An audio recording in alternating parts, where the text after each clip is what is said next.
Fala galera, eu sou Vinícius Tavares e no vídeo de hoje você vai aprender duas formas diferentes de calcular o seu preço de venda. Você vai aprender na prática a calcular o preço de markup e o preço de retorno de investimento. Se você ficar comigo até o final desse vídeo, além de você aprender essas duas formas de calcular o seu preço de venda, você também vai ver que existem outras formas de calcular preço e eu vou disponibilizar para você um bônus. Então fica comigo até o final desse vídeo e bora para a prática.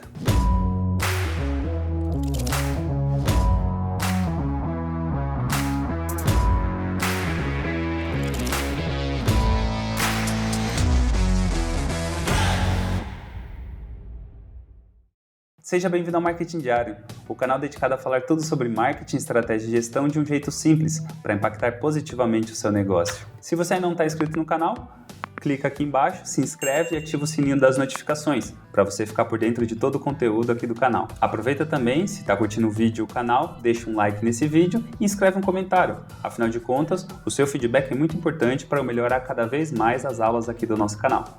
Para essa aula de precificação na prática, eu precisei desenvolver um material de apoio em PowerPoint e também um arquivo em Excel.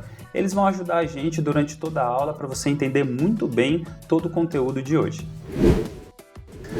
Muito bem, então agora estamos aqui no PowerPoint e vamos entender um pouquinho alguns conceitos que vão ser necessários para a gente utilizar na precificação do nosso produto. Para essa aula de precificação na prática, eu precisei escolher um produto e eu utilizei o produto de algumas aulas anteriores, que é o nosso cachorro-quente raiz.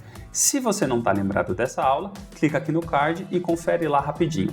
A primeira coisa que você tem que entender é que não importa qual tipo de precificação você vai utilizar, se é a precificação de markup ou se é a precificação de retorno de investimento. Para ambas, a primeira coisa que você tem que determinar é o seu custo unitário. Muito bem, então se você não está lembrado da fórmula do custo unitário, eu coloquei ela aqui para você. O custo unitário nada mais é do que a somatória, a soma do custo variável mais o custo fixo dividido pelas unidades vendidas. Por que você precisa dividir o seu custo fixo pelas unidades vendidas? Porque o custo fixo, como diz o nome, a gente já viu em outras aulas, ele não vai variar de acordo com a produção daquele mês. Então, são gastos como o aluguel, a energia elétrica, a telefonia, a internet, etc. São gastos que eles não variam, por isso chamam custos fixos. Já o seu custo variável, você não precisa dividir pelas unidades, porque ele é variável ao volume de produção. Se você produz, você tem o gasto. Se você não produz, você não tem o gasto. Para você entender muito bem a fórmula do custo unitário, eu preparei um Excel aqui que vai ficar bem mais fácil de ver na prática. Então vem comigo. Muito bem, então aqui eu fiz a tabelinha dos custos fixos, chamei aqui custos fixos. Aqui está a descrição do gasto, o valor. E para exemplificar aqui, eu coloquei como se fossem gastos de um mês, tá legal? Então vamos começar aqui. Água, R$100. Energia elétrica, 200. Telefonia, 50. Internet, 150. Aluguel 1.500, folha de pagamento 4.000 e outros 1.000. Geralmente a gente não utiliza esse outros aqui R$1.000, mas eu coloquei só para ficar um gasto um pouquinho maior para a gente ter um exemplo bacana para utilizar na conta. Os gastos fixos da nossa empresa de cachorro-quente são R$7.000 todo mês, ok? Mas a conta não para por aí, certo? Porque afinal de contas a gente tem que entender também quais são os custos variáveis do nosso cachorro-quente. Então vamos entender agora como é que a gente vai calcular os nossos gastos variáveis. Vamos dar uma olhada aqui nos custos variáveis, Eu criei uma outra tabelinha aqui em verde chamada custos variáveis e vamos ver primeiro quais são os itens que compõem os custos variáveis do nosso cachorro-quente. Então primeiro a gente tem o pão de hot dog, a salsicha, maionese, ketchup, mostarda, batata palha, purê de batata, embalagem e guardanapo. Vocês viram que o purê de batata está destacado aqui. E eu vou utilizar o purê de batata para ensinar um outro conceito para vocês que a gente vai ver daqui a pouquinho. Continuando vendo a nossa tabela, além da descrição, a gente tem o valor, a quantidade, a medida, um fator de conversão, o valor unitário, a quantidade necessária para produzir e o valor total. Eu vou explicar cada um deles para vocês. Muito bem, então esse primeiro item aqui, que é o valor, ele é o valor de aquisição, o valor que você vai comprar essa matéria-prima, esse item, Então a gente vê aqui que a gente gastou R$ 82,25 com um pão de hot dog. Mas quantos pães nós compramos? Nós compramos 100. E qual que é a unidade que a gente comprou esse pão? É gramas? É quilo? O que é? Não, é unidade. Então a medida é unidade. Eu comprei 100 unidades de pães. Muito bem, então o fator de conversão nada mais é do que um guia, ele vai mostrar para você qual conta você tem que fazer para chegar no custo unitário da matéria-prima que você comprou. Então você comprou 100 pães e gastou R$ 82,25. A conta que você tem que fazer para chegar no valor unitário, ela tem que ser baseada aqui no fator de conversão, que no caso é divisão. Você tem que ver quanto que foi o gasto total da compra da matéria-prima, que aqui no caso foi R$ 82,25, e dividir pela quantidade total que foi comprada, que são 100 unidades. Então, 82,25 dividido por 100 dá aqui 82 centavos, que é o valor unitário de cada pãozinho de hot dog. A quantidade necessária é quanto que você vai utilizar na sua receita. Então, eu vou utilizar apenas uma unidade de pão para produzir um cachorro-quente. O valor total, que é o valor final da conta, que vai ser utilizada para o custo unitário, do cachorro-quente, nada mais é do que a multiplicação de quanto você precisa pelo valor unitário. Então, dessa forma, eu levantei aqui todos os custos rapidamente na internet, fui pesquisando no Google mesmo, vendo quanto que custava mais ou menos cada item, e eu sei que parece que ficou um pouco caro, mas foi o que eu consegui encontrar na internet. Sendo assim, eu fui fazendo para cada matéria-prima, para salsicha, para maionese, para o ketchup, para mostarda, para batata palha, para o purê também, embalagem em guardanapo. Porém, como eu disse, tem um item aqui destacado, que é o purê de batatas. E por que o purê de batatas está destacado? Porque o purê ele não é uma matéria-prima pronta. Ele é uma matéria-prima que você tem que manufaturar, você tem que fabricar o purê de batata. Você precisa comprar algumas coisas para fazer o seu purê de batata. Sendo assim, o purê de batata ele não é uma matéria-prima, ele é um produto intermediário do seu produto final. Mas eu não vou te deixar na mão, Eu vou te mostrar agora como é que faz para você calcular o custo do seu produto intermediário. Muito bem, então eu criei uma terceira tabela aqui em laranja, chamada produto intermediário. Nesse caso, essa tabela ela é só destinada ao purê de batatas, tá legal? Então, os itens que a gente vai utilizar para fazer o nosso purê é a batata, manteiga, leite, sal e gás. Aqui a gente tem o valor de aquisição de cada uma das matérias-primas. Aqui a quantidade, então 1.000 gramas, 500 gramas, 1.000 ml, 1.000 gramas e 225 horas. Olha que interessante, o gasto do gás, ele não é unidade, nem em gramas, nem nada, ele é em horas. Então eu pesquisei no Google e vi que esses bujões ele tem em média aí 225 horas de duração e mais ou menos a gente vai utilizar aí 1 hora para fazer um purê de batatas entre panela de pressão e tudo. Sendo assim, batata, manteiga, leite, sal e gás, aqui os custos de aquisição, as quantidades que nós compramos, aqui as medidas de cada matéria-prima, o fator de conversão que vai guiar a gente aí na conta que a gente vai ter que fazer, o custo unitário, o valor unitário aí de cada uma das matérias-primas que nós compramos, quanto que a gente vai precisar dessa matéria-prima na nossa receita e o valor total de cada matéria-prima para a nossa receita. Então a gente chega à conclusão que mais ou menos 1,1 kg aí de purê de batata vai custar em torno de R$ 10,76. Mas eu não vou usar tudo isso em um único cachorro-quente, certo? Por isso que eu tenho que voltar aqui para a nossa tabela de custos variáveis. E o purê de batata está aqui, então o custo dele, R$ 10,76, igual aqui, R$ 10,76, 1.100 gramas, que foi quanto que eu fabriquei, 1,1 kg, só que aqui está em gramas. Muito bem, fator de conversão de divisão, o valor unitário, então, 1.000 gramas, na verdade 10,76, dividido por 1.000 gramas, que dá aí mais ou menos 1 centavo. Eu vou usar mais ou menos umas 35 gramas, então eu tenho aí 34 centavos de custo. Então aqui eu tenho a somatória do meu custo fixo, R$ 7.000. Aqui eu tenho a minha somatória do meu custo variável, R$ 3,12. E aqui eu tenho o custo total do meu produto intermediário, purê de batatas, ok? Muito bem, então agora a gente tem todas as informações necessárias para começar os cálculos de preço, tanto de markup como de retorno de investimento. Se você curtiu o nosso conteúdo até agora, deixa o seu like e escreve um comentário. Então agora a gente vai começar a ver na prática quais são os tipos de precificação e vamos fazer a conta de cada um deles para você ficar expert aí em precificação tanto de produto ou de serviço. Como prometido, o primeiro preço que a gente vai calcular, a primeira conta que a gente vai aprender é o preço de markup, que ele é o método mais básico de determinação de preços. Muito bem, então antes da gente sair fazendo a conta, eu vou mostrar para vocês quando utilizar o preço de markup, Então o preço de markup ele pode ser muito útil em itens sazonais, aqueles itens que têm épocas específicas do ano, ou da semana, ou do mês, etc., para serem vendidos. Além dos itens sazonais, produtos especiais são interessantes. Que tipo de produto especial a gente poderia falar no nosso caso de cachorro-quente? Poderíamos falar, por exemplo, de refrigerante e suco. São itens que a gente não fabrica, mas a gente precisa vender. Então a gente pode utilizar o markup para colocar uma rentabilidade em cima do produto que a gente compra e vai revender para o cliente final. Vale a pena lembrar que essa utilização de markup faz cair um pouquinho também a questão de concorrência por preço, se todo mundo no setor utilizar essa precificação por markup. Outra situação muito interessante para se utilizar o markup são produtos que têm vendas mais lentas, aqueles itens que demoram para sair, ficam muito tempo no estoque ou na prateleira. Então, utilizar a precificação de markup é bem interessante nesses casos também. Mais um item que é interessante utilizar, então, produtos com altos custos de armazenagem e manuseio. Então, produtos que são caros para serem estocados, ficarem estocados e caros para fazer transporte ou manuseio deles. Mais uma situação que é interessante utilizar a precificação de markup são em produtos com demanda inelástica. Não sei se você está lembrado, se não tiver, dá uma olhada na aula aqui no card. Produtos que têm uma demanda inelástica são produtos que não alteram a sua demanda com a variação de preço. Já os produtos com demanda elástica são os produtos que têm variação de demanda com pequenas alterações na faixa de preço. Nesses casos, então, de demanda inelástica, é interessante utilizar também o markup price.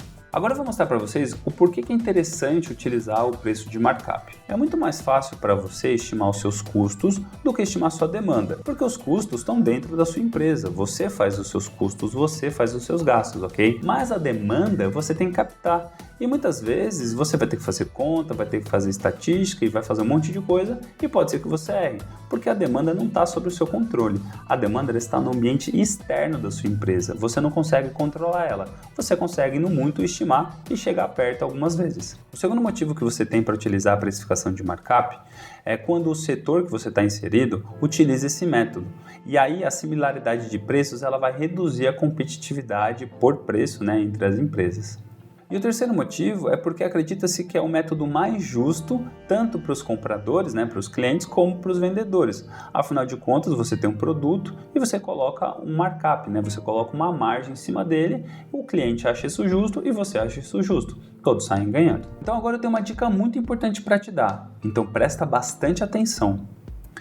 A determinação de preço de markup sobre os custos funciona apenas se ela realmente gerar o nível de vendas esperado. O que isso quer dizer na prática? Não adianta nada você colocar um markup muito alto se isso não vai gerar nenhuma demanda pelo seu produto. Então, a sua margem, o seu markup sobre o seu custo, ela tem que gerar uma demanda boa para o seu produto vender. Então chegou a hora de eu mostrar para você a fórmula do preço de markup, tá legal? Então vamos lá. O preço de markup nada mais é do que o seu custo unitário dividido por 1 menos o retorno desejado sobre as suas vendas. Então vamos agora lá para o Excel, que eu vou mostrar para você a conta na prática. Muito bem, voltando aqui agora para o Excel, a gente tem a tabela dos custos fixos, a tabela dos custos variáveis e a tabela do produto intermediário. Aqui embaixo a somatória dos nossos custos fixos, R$ 7.000 por mês. Aqui a somatória dos custos variáveis unitário, por cachorro-quente, então R$ 3,12. E aqui o custo do produto intermediário, do purê de batatas, R$ 10,76, que a gente utilizou aqui na conta do custo variável unitário. Agora indo para essa segunda aba de precificação, vou mostrar para vocês como que é o cálculo do preço de markup. Muito bem, então para ficar um pouco mais fácil aqui, eu coloquei uma tabelinha do custo unitário. Então, o custo variável de R$ 3,12, o custo aqui, a somatória do custo unitário. O custo fixo de R$ 7.000 por mês, está aqui, R$ 7.000 por mês. E a previsão de vendas. Então, previsão de vendas é algo necessário para você fazer o seu custo unitário, A gente viu lá no cálculo que o cálculo é o custo variável mais o custo fixo dividido pela unidade vendida. Então, existem várias formas de se fazer previsão de vendas e eu não vou falar aqui nesse vídeo sobre previsão de vendas. Mas eu desenhei um calendário aqui do mês de novembro, ok? Que é o mês que eu estou gravando esse vídeo. E coloquei, domingo, segunda, terça, quarta, quinta, sexta e sábado. Então eu estimei aqui em vermelho clarinho que domingo, segunda, terça e quarta são os dias que a gente vende menos cachorro-quente. Quinta, sexta e sábado são os dias que vende um pouco mais, ok? Então aqui são os dias do mês, ok? E nessa segunda linha aqui eu coloquei quanto que eu estimo que eu vou vender em cada dia. Então eu coloquei que todo domingo e segunda eu vendo um pouco menos, eu vendo 25 cachorro-quentes apenas por dia, ok? Toda terça e quarta aí vende um pouquinho mais, então 30 na terça e 50 na quarta. E quinta, sexta e sábado são os meus dias de glória, vendo 100 cachorro-quentes por dia. Somando todas essas quantidades aqui que estão destacadas, a gente chega em 1.770 unidades vendidas de cachorro-quente aí, pelo menos essa é a nossa previsão, ok? Para a gente fazer o cálculo.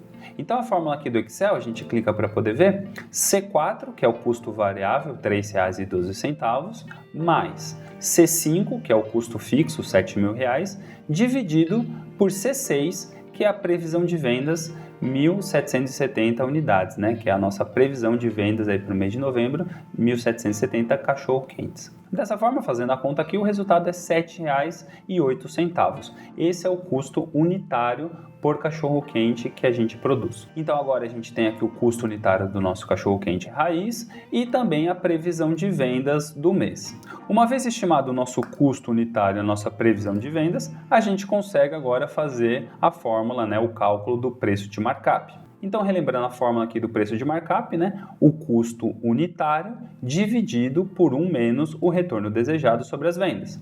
Clicando então aqui 2 vezes, a gente consegue ver a fórmula. O4, que é o custo unitário, R$ 7,08, o mesmo custo unitário que estava aqui, R$ 7,08, né?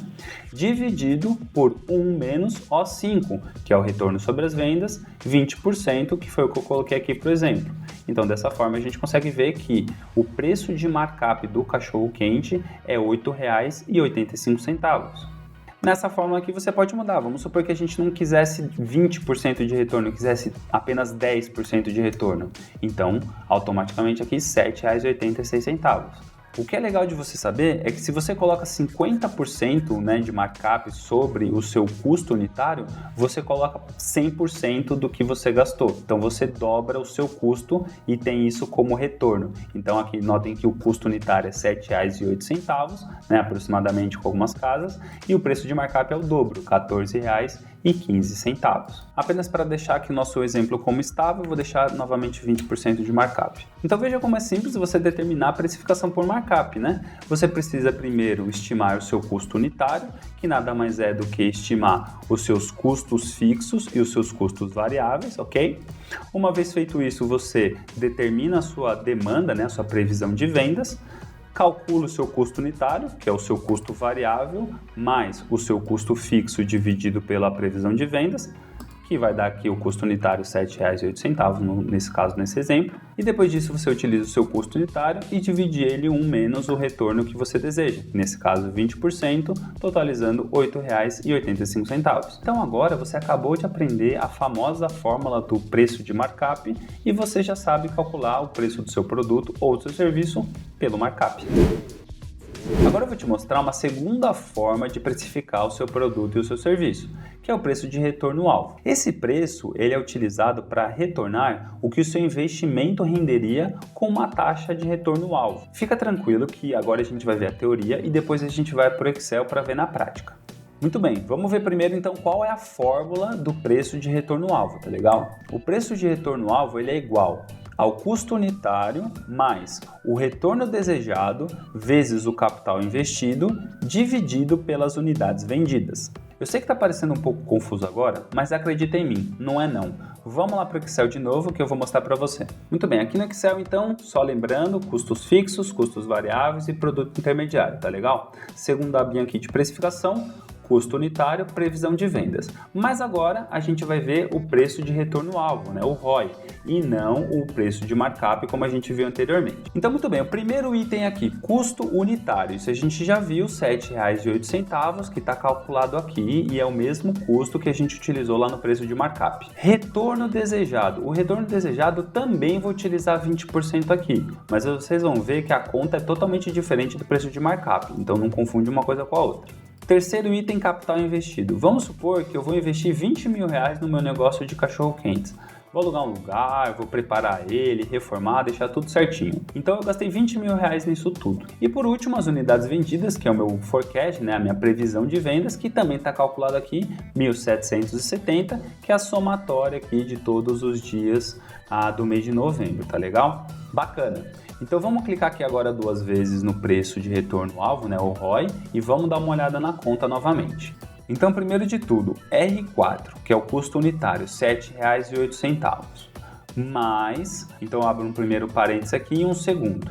Então, R5, que é o retorno desejado, 20%, vezes R6, que é o capital investido de R$20 mil. Fecho o primeiro parênteses e divido isso pelas unidades vendidas, que é R7, 1.770 unidades. Então, resumindo a fórmula, o preço de retorno-alvo, o ROI, nada mais é do que o custo unitário mais o retorno desejado vezes o capital investido dividido pelas unidades vendidas, que nesse caso dá R$ 9,34. Muito bem, eu coloquei lado a lado aqui então o preço de markup e o preço-alvo para a gente comparar uma fórmula com a outra. Notem que o custo unitário é o mesmo, R$ 7,08, e o retorno sobre as vendas aqui de 20% e o meu retorno desejado também de 20%. Só que no markup, esses 20% estão relacionados ao custo unitário. Já no preço do ROI, né, do preço do retorno-alvo, esses 20% não estão relacionados ao custo unitário, e sim ao capital que eu investi. Dessa forma, o retorno desejado, apesar de ser o mesmo, né, de 20%, nas duas fórmulas, ele não está relacionado ao mesmo item. Aqui está relacionado ao custo unitário e aqui está relacionado ao capital investido. Por isso, o preço é tão diferente assim de uma conta para a outra. Voltando para a apresentação, a gente tem aqui a fórmula do preço de retorno-alvo, né? Que a gente acabou de ver lá no Excel, item a item, tudo bem explicadinho, como calcular. E sempre tem o mas, né? Então vamos para o mas. Mas o que acontece se as vendas não alcançarem a quantidade da demanda estimada? Uma vez que no markup price, lá que a gente viu anterior, né, no preço de markup, ele está relacionado ao custo, mas o ROI, né, o preço de retorno-alvo, está relacionado à demanda. E se essa demanda não acontecer? O que acontece? Meu negócio quebra? Eu tomo prejuízo? Como é que eu sei qual é o nível de vendas? Como que eu sei quanto que eu tenho que vender para pagar o meu investimento? Então, muito interessante agora, eu vou mostrar para vocês uma fórmula, um cálculo muito bacana, que é a fórmula do volume do ponto de equilíbrio. Então vamos dar uma olhada aqui como que calcula o ponto de equilíbrio, né? Então o volume de ponto de equilíbrio ele é igual ao custo fixo dividido pelo preço de venda menos o custo variável. De novo, parece meio confuso, mas não é. Vamos dar um pulo no Excel que eu vou mostrar para você como que calcula. Voltando agora para o Excel, segunda aba de precificação, nosso custo unitário, previsão de vendas, o retorno-alvo, né, o preço de retorno-alvo e agora o volume de ponto de equilíbrio. Vou te mostrar agora então como é que faz o cálculo do volume do ponto de equilíbrio, ok? Então, primeiro item, custo fixo, R$ 7 mil.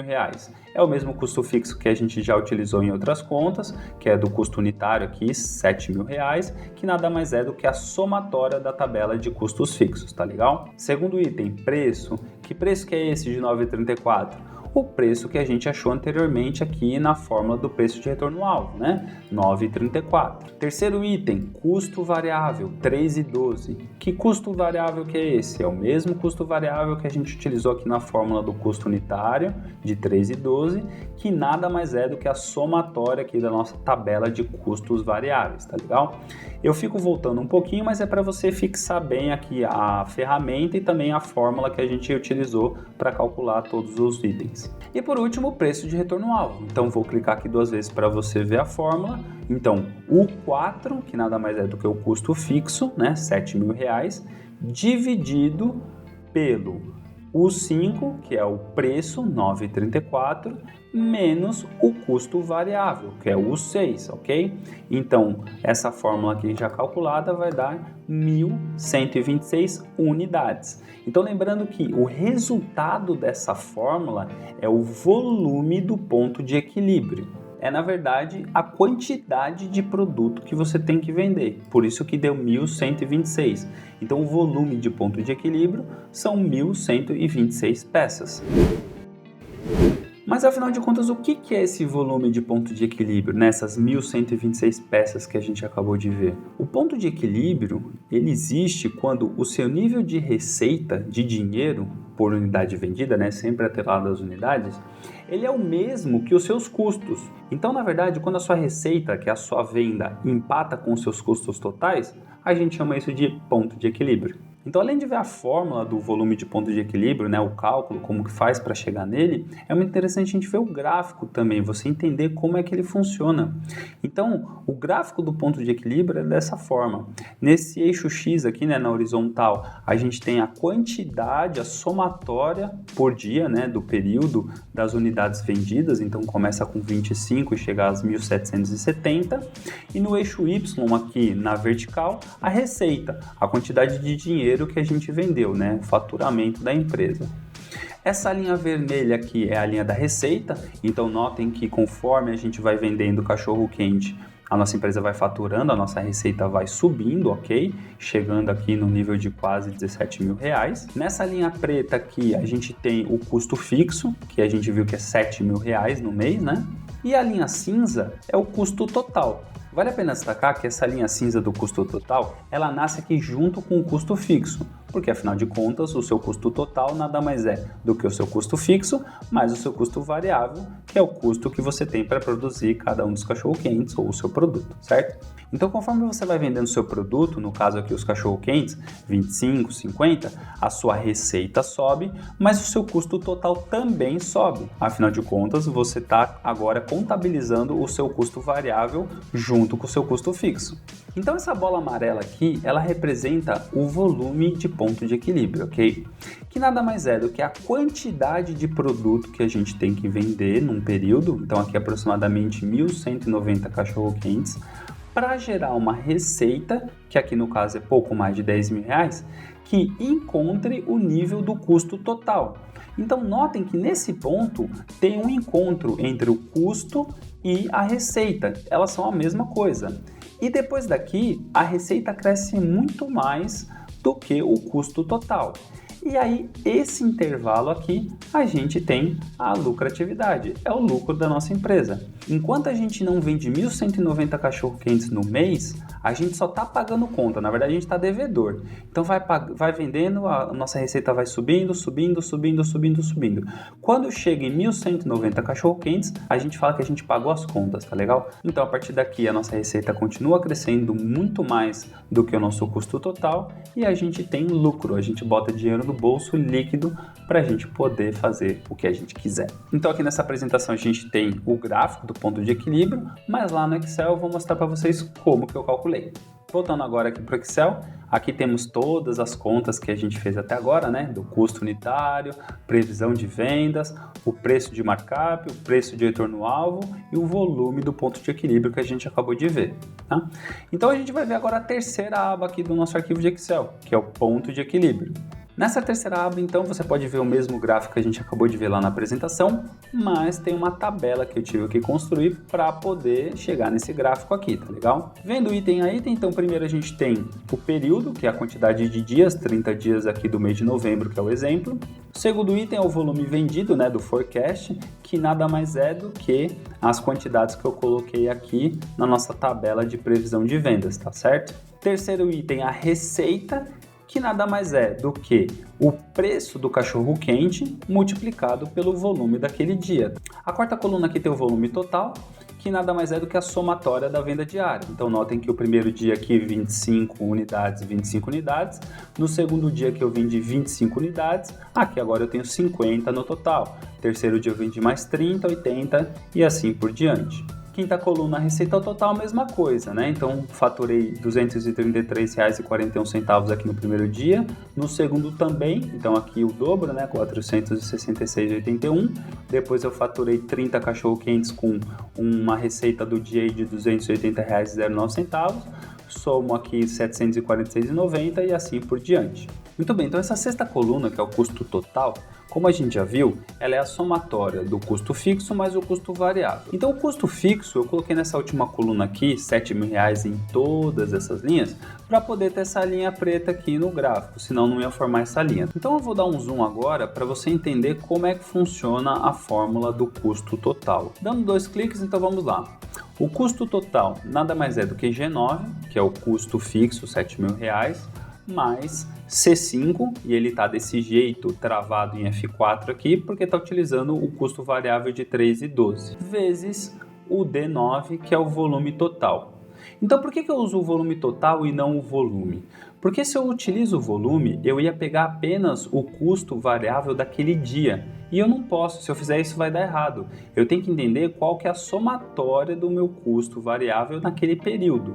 Então eu uso o volume total, que já está somando aqui para mim. Dessa forma eu tenho o custo total de R$ 7.078,04, R$ 7.156,08 aqui no segundo dia, porque é a somatória do primeiro com o segundo. No terceiro dia que eu vendi 80 cachorro-quentes ao todo, eu tenho aqui R$ 7.249,72. Desse jeito a fórmula fica correta e aqui eu tenho direitinho qual que é a somatória do meu custo total. Então, entendendo o gráfico, se eu clico aqui eu consigo ver em vermelho a linha da receita total, utilizando aqui a coluna da receita total. Em preto eu tenho o custo fixo, está aqui destacado em azul, e em cinza o custo total, que é a somatória do custo fixo mais o custo variável multiplicado pelo volume total aqui para mostrar direitinho. Dessa forma eu mostro para você aqui o passo a passo que eu utilizei para construir tanto a tabela quanto o gráfico e a gente conseguir enxergar aqui o ponto de equilíbrio. Voltando para a apresentação, eu tenho mais uma dica muito importante para te dar, então presta bastante atenção, tá legal? Você tem que levar em conta diferentes preços, né, na hora de calcular esse volume do ponto de equilíbrio, o ROI e toda essa coisa, e estimar impactos diferentes, né, os prováveis impactos que vão ter tanto positivamente quanto negativamente sobre esses volumes de vendas e os lucros, tá legal? Dessa forma você consegue construir cenários prováveis A, B e C, né? Um otimista, um mediano e um pessimista, resguardando o seu negócio e minimizando os riscos do que pode acontecer. Se eu terminasse o vídeo por aqui, eu já tinha cumprido aí o meu papel e mostrado para você 2 contas muito importantes que você pode utilizar para o seu negócio, que é o preço de markup e o preço de retorno de investimento. Mas eu não vou parar aqui não, só que as contas acabaram, tá legal? Então o terceiro tipo de precificação que eu quero mostrar para você agora é o de valor percebido. Ele não tem mais conta, mas é interessante aqui a teoria para você ver. Então, a precificação por valor percebido nada mais é do que entregar o valor prometido, né, para o cliente por sua proposta de valor. Então eu vou mostrar para você aqui uma fórmula, não é bem uma fórmula, mas um conceito para você ver como utilizar essa precificação na prática. Então, para esse conceito de valor percebido dar certo, você tem que utilizar outros elementos do mix de marketing, como força de vendas ou propaganda, para aumentar o valor percebido para o seu cliente. Sendo assim, o que você tem que falar para ele? Você tem que falar para ele, primeiro de tudo, o preço do seu produto sem nenhum atributo, como se ele fosse um produto do seu concorrente. Mas você tem que mostrar para ele também todos esses outros itens. Então é o preço do seu produto, mais a durabilidade, mais a confiabilidade, mais o serviço, mais a garantia, se você quiser dar algum desconto, e aí sim você tem o preço final do seu produto. Então agora fica bem claro para você como você deve mostrar para o seu cliente o porquê que o seu produto ou seu serviço é mais caro do que o do seu concorrente. Legal, eu quero mostrar agora para você apenas mais algumas formas de precificação. Não quero entrar em detalhes porque são um pouco mais complexas, mas é interessante você saber que também existe. Então, outra forma de precificar bastante comum é o valor ideal para o cliente. Nessa precificação, você vai dar foco total na visão que o seu cliente tem sobre o seu produto. Só que muitas vezes isso vai demandar de você mudanças radicais na sua operação e na sua empresa. Isso pode dar bastante trabalho porque o foco aqui é você ser o mais enxuto possível para reduzir o máximo do seu custo para você poder ter um preço competitivo para o seu cliente querer comprar o seu produto. Isso é bem complexo, dá bastante trabalho, mas dá um resultado. Outra forma de precificar que vale a pena destacar aqui é o leilão. O leilão é muito utilizado em sites, né, como o eBay, por exemplo, né, acho que é o mais famoso de todos, mas também o governo às vezes faz, né, por exemplo, leilão de mercadorias apreendidas na Receita Federal, etc. Então o leilão tem uma metodologia específica também de precificação, mas a gente não vai entrar nesse detalhe nesse vídeo. Muito bem, já que você ficou comigo aqui até o final desse vídeo, chegou a hora de disponibilizar o bônus para você. Eu deixei aqui embaixo na descrição desse vídeo o link para você acessar a planilha do Excel e a apresentação da aula. Dessa forma, você vai poder utilizar ela para precificar os produtos e serviços do seu negócio. Eu espero que você tenha gostado desse vídeo e faça um bom uso do material que eu disponibilizei para você. Um grande abraço e a gente se vê no próximo vídeo.